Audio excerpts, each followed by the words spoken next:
Hey, guys. But he's got a beard now. He didn't used to have a beard, and now he does. I should have forewarned you guys about the beard, the unkempt look. When did this happen? Took a month off vacation.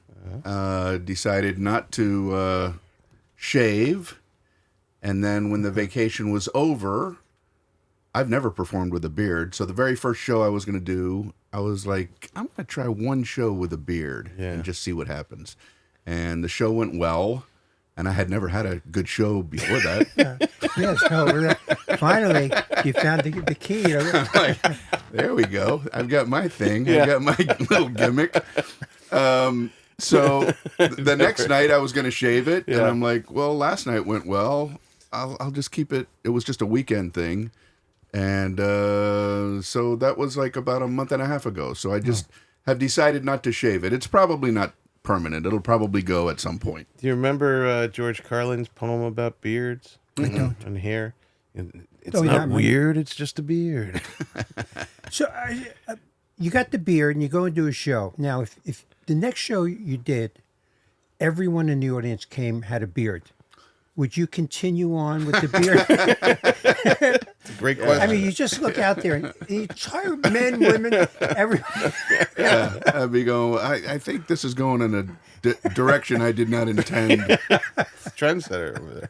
Yeah. And they're like, we didn't even care about the comedy. We just like the camaraderie. Yeah. The beard camaraderie. Mostly bearded audiences now because they would never come and see him before, but now they feel like, that's our guy.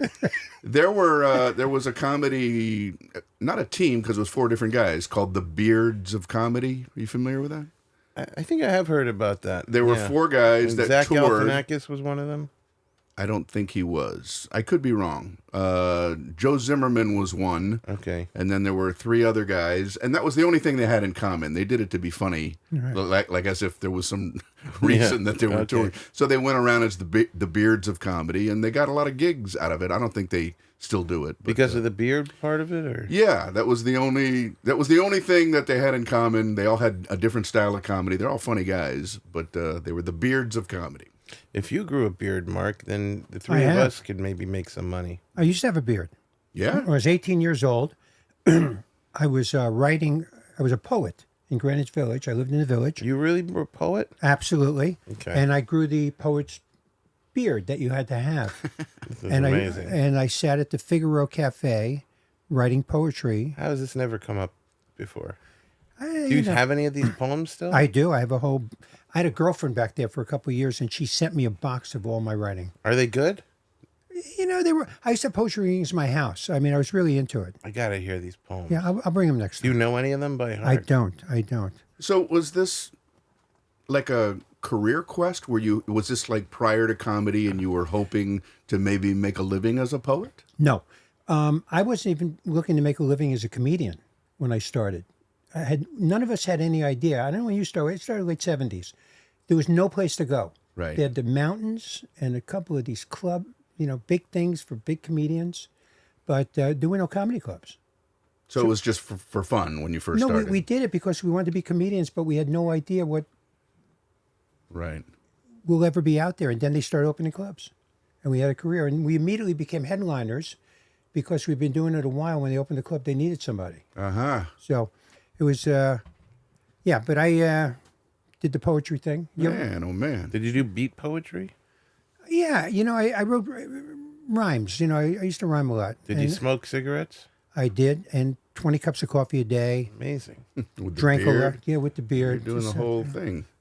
A comedian told me that he followed, I don't know if it was a poet, but it was a guy with bongos who didn't do comedy. He did, some type of like just talking with bongos, saying something philosophical.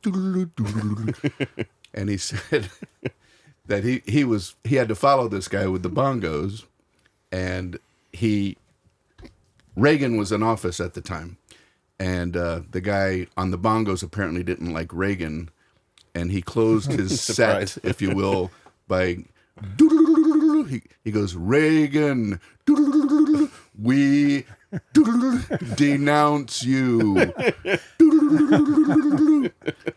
okay, it's my job to bring up the comedian. So he went straight into transitioning to bring the comic out, who I think is probably the only guy that ever had to follow a denouncement.